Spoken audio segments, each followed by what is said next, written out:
Remember when summer meant packing into the family station wagon with wooden tennis rackets and canvas suitcases, heading to a lakeside resort where dinner bells rang at 6 sharp.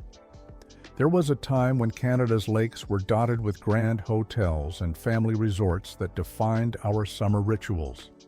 These weren't just vacation spots. They were where generations learned to water ski, met their first crushes at talent shows, and discovered what maple syrup tasted like on pancakes served in dining rooms overlooking crystal clear water. Today we're diving into 15 lake resorts that Canadians once loved but rarely visit today. Whether you remember shuffleboard tournaments on wooden decks, the smell of cedar and sunscreen, or your grandmother's stories about dancing under paper lanterns, you're about to take a nostalgic cruise through Canada's forgotten summer paradise. Which memories will surface first? Let's start with the crown jewel of Muskoka's golden age, Bigwin Inn on Lake of Bays. Picture this, a 520-acre private island reached only by ferry, where guests stepped off steamships onto manicured lawns, leading to a rotunda ballroom that could host 300 dancers. Built in the 1920s, Bigwin became the showpiece of Ontario's cottage country, where Toronto's well-to-do escaped to a world of tennis tournaments, regatta races, and evening cocktails served on terraces overlooking endless water. The inn's famous rotunda wasn't just architecture, it was theater. Saturday night dances drew couples from across the lakes, arriving by launch and motorboat to waltz beneath crystal chandeliers, while Lake of Bays stretched out like black silk beyond the windows. Postcards from the era show women in white gloves and men in dinner jackets, but also families building sandcastles and kids diving off the dock. By the late 1960s, mounting upkeep costs and shifting travel patterns spelled doom for the grand hotel model. Car culture was changing how people vacationed, and new destinations were opening up. The Rotunda's last dance was sometime in the mid-60s, and soon the island that once hosted hundreds fell silent except for lapping waves and creaking docks. Just across the Muskoka Lakes sat Cleveland's House on Lake Roseau, the ultimate family week destination that defined summer for generations of Ontario families. You'd recognize it instantly by that big white boathouse sign painted in bold letters, visible from across the bay like a beacon calling families home. This wasn't just a hotel, it was a summer institution where the same families returned every July for decades. Kids who learned to swim off Cleveland's docks brought their own children back 20 years later to the same cabin rows under tall pines.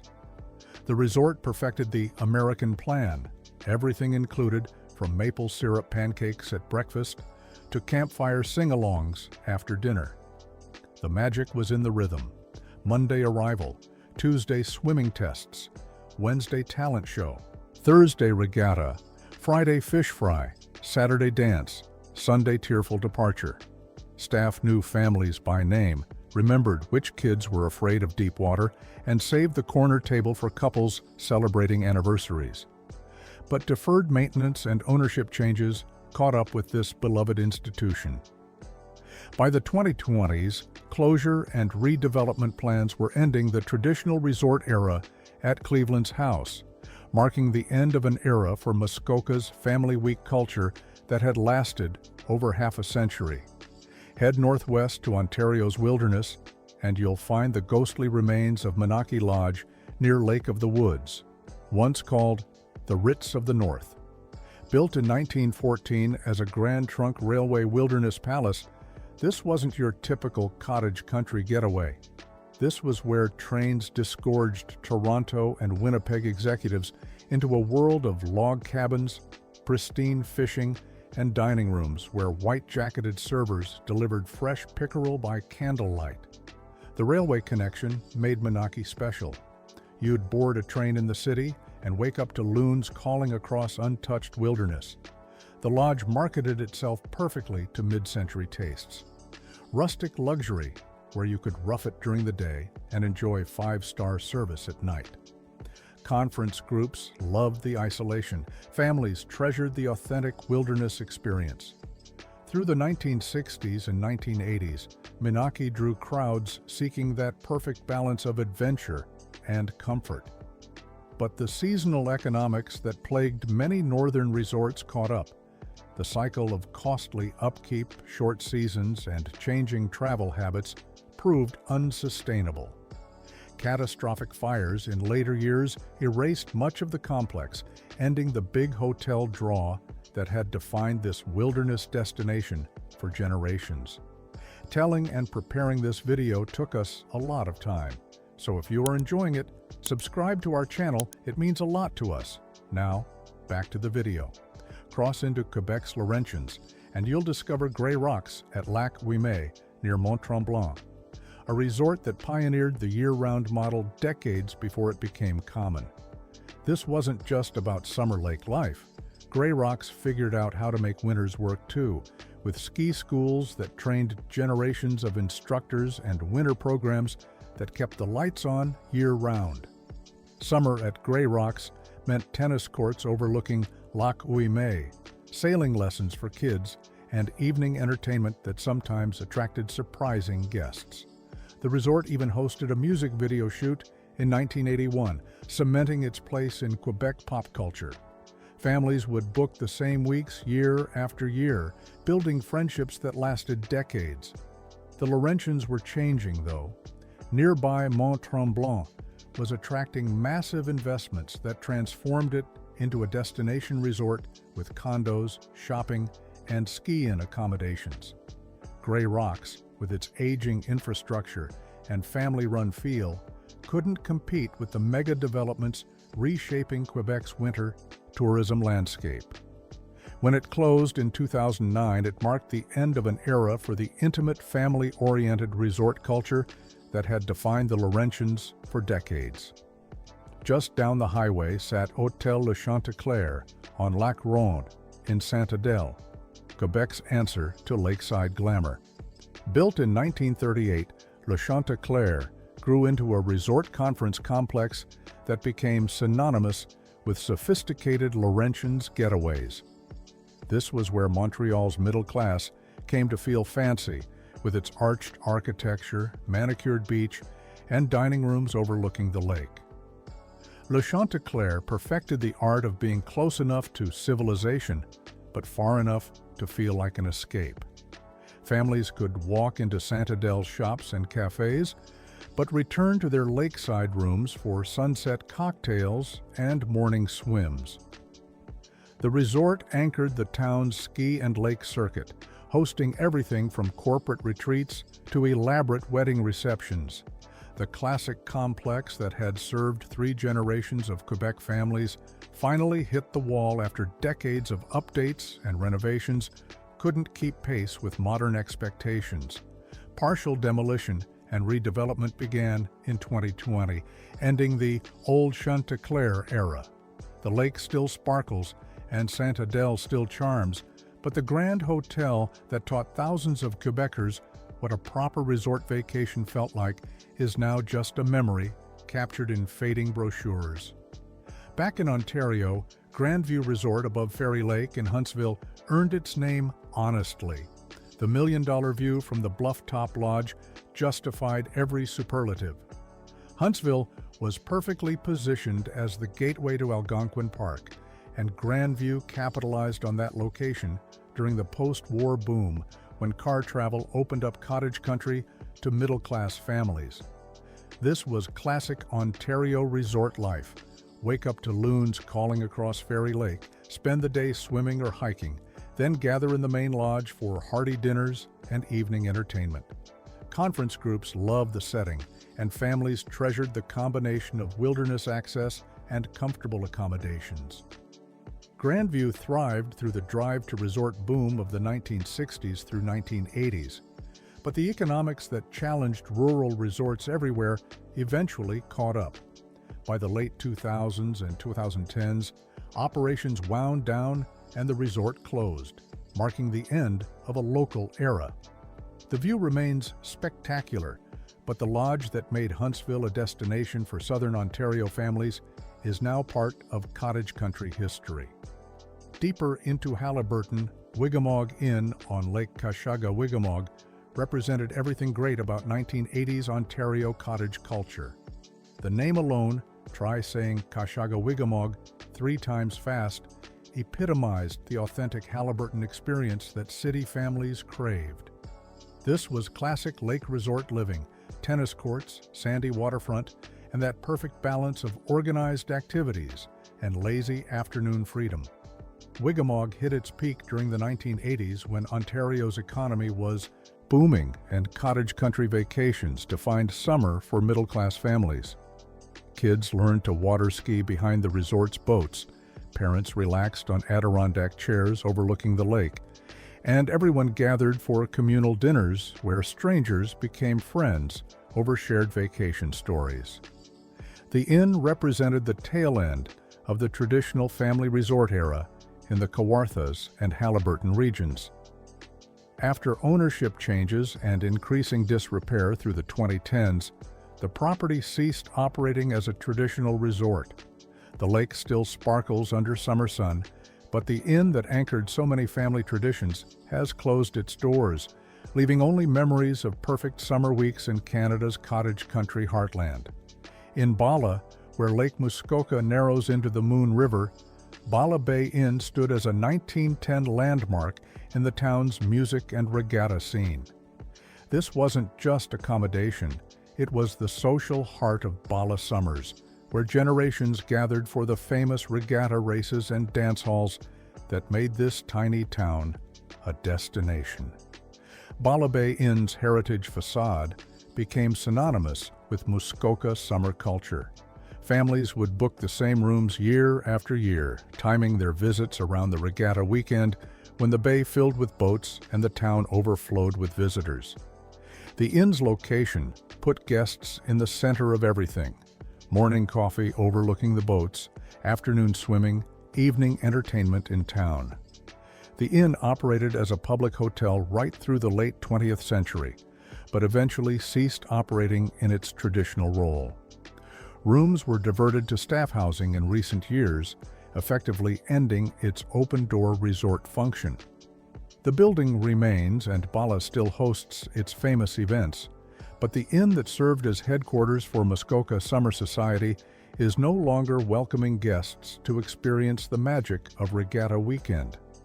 Milford Manor on Lake Muskoka's east shore represented the classic American plan cottage experience that defined family vacations through the 1960s and 1970s. Earlier known as Cedar Wild, the resort featured cabin rows under towering pines where families could experience authentic Muskoka living without the hassle of owning property. This was textbook family resort life: organized activities for kids, quiet afternoons for parents, and communal dinners where vacation friendships bloomed. The setting was pure Muskoka: wooden docks, Adirondack chairs, and evening campfires where marshmallows burned and ghost stories were born.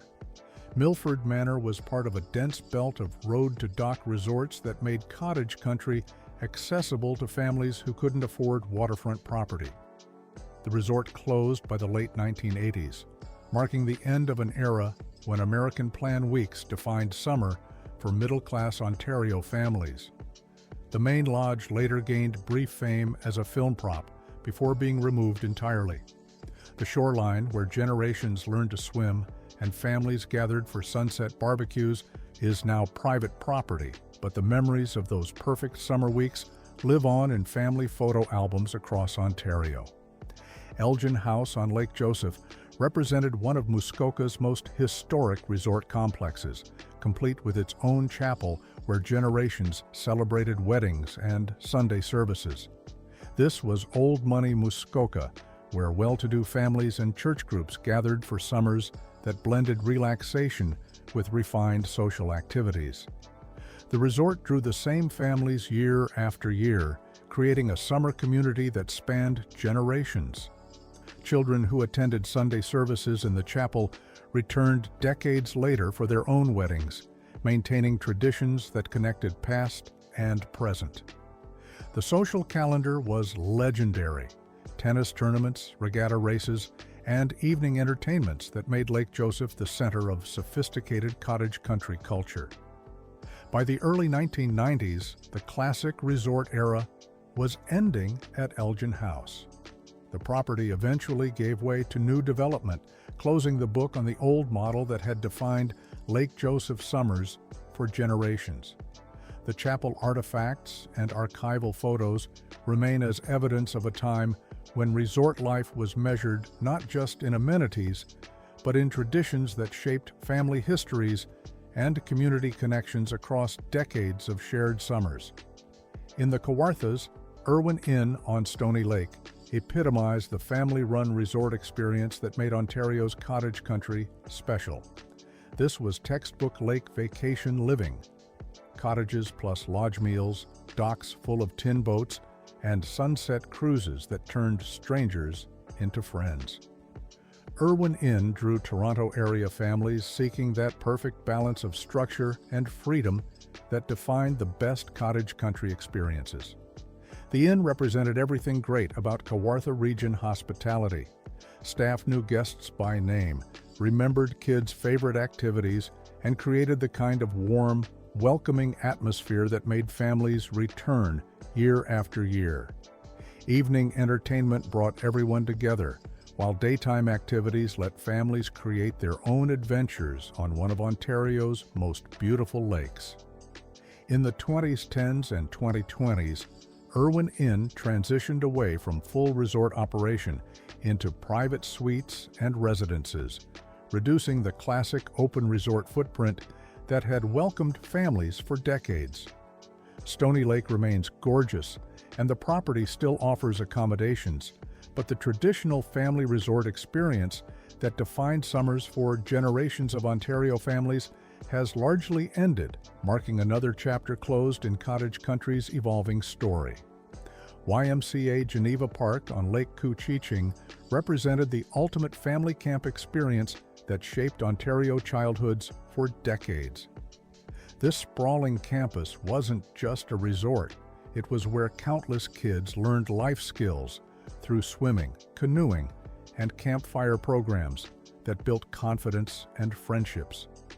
Geneva Park embodied the YMCA's mission of building character through outdoor experiences. Families would arrive for week-long stays that combined structured activities with the freedom to explore one of Ontario's most beautiful lake settings. The program brochures from the 1960s through 1990s show kids learning to paddle, families gathering for campfire sing-alongs, and that special community spirit that made Geneva Park more than just a vacation destination. Financial pressures led to a sale process announced in 2021-2022, shifting access away from the traditional community model that had served generations. While the property continues to operate, the classic family camp experience that defined summers for countless Ontario families has largely ended. Geneva Park's legacy lives on in the thousands of adults who learned to swim in Lake Couchiching and discovered what community really means around a campfire under Canadian stars. Head west to Manitoba, and you'll discover how Winnipeg Beach on Lake Winnipeg once defined prairie summer culture. This wasn't just a resort, it was a full resort town complete with dance halls, midway attractions, beach cabins, and a cultural scene fed by CPR excursion trains that brought thousands of prairie families to the shores of Canada's sixth largest lake. Winnipeg Beach represented everything magical about mid-century Manitoba summers. The train platform would overflow with families arriving for week-long stays, kids clutching tickets for the midway rides, and teenagers anticipating evening dances where summer romances bloomed under paper lanterns. The beach culture was legendary. Miles of sandy shoreline where prairie families discovered what lake life really meant. Post-war car culture and the end of rail excursions gradually thinned the crowds that had made Winnipeg Beach a summer institution.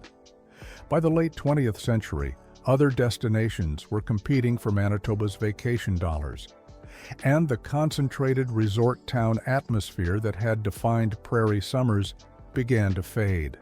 The beach remains beautiful, and the town survives. But the intense summer culture that once made Winnipeg Beach the center of Manitoba's vacation universe is now mostly memory.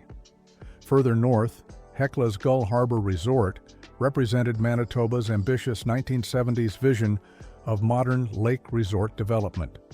Built as a government-backed project to anchor the new Hekla Provincial Park, this wasn't nostalgic cottage country. It was late 20th century Manitoba's answer to contemporary resort expectations, complete with lakefront hotel, marina, and lighthouse. Gull Harbor defined modern Manitoba lake resort for families through the 1980s and 1990s. The property offered everything contemporary vacationers expected: comfortable accommodations, organized activities, and access to some of Canada's best fishing and boating. The marina bustled with boats, and the lighthouse became an iconic symbol of what Manitoba Lake Country could offer. After privatization, financial strains led to receivership and closure. Periods in the 2000s, breaking the continuous resort tradition that many families remembered. While the property has since reopened under new management, the government-backed vision of creating a flagship Manitoba resort destination largely ended. Hekla remains beautiful, but the dreams of establishing a world-class resort destination on Lake Winnipeg's shores proved more challenging than Manitoba's planners had hoped. Finally, we come to the family plan Muskoka Ring. Not a single resort, but an entire network of small, family-run lake resorts that offered American plan meals, organized activities, and weekly stays across all of Muskoka's lakes. This was the backbone of summer for middle-class Ontario families from the 1960s through the 1990s. These weren't luxury destinations. They were accessible family experiences where kids learned to swim, parents relaxed with books on Adirondack chairs, and everyone gathered for communal dinners where menu cards became cherished souvenirs. The activity boards showed daily options, but the real magic was in the freedom to create your own cottage country memories. Higher operating costs, aging buildings, changing vacation habits, and the rise of ownership models gradually squeezed the week-long American plan out of viability. Today's cottage country is dominated by private ownership, short-term rentals, and day-use facilities. The dense network of family resorts that once made Muskoka accessible to middle-class families has largely disappeared, leaving only steamboat photos and menu cards as evidence of a vacation culture that shaped generations of Canadian summers. If this trip down memory lane brought back some summer feelings, hit that like button. It really helps us out. Subscribe and ring the notification bell so you never miss our deep dives into Canadian nostalgia. Got a cottage country story or a resort memory we missed? Share it in the comments below. Thanks for watching, and we'll see you next time for another journey through Canada's forgotten treasures. Until then, keep those summer memories alive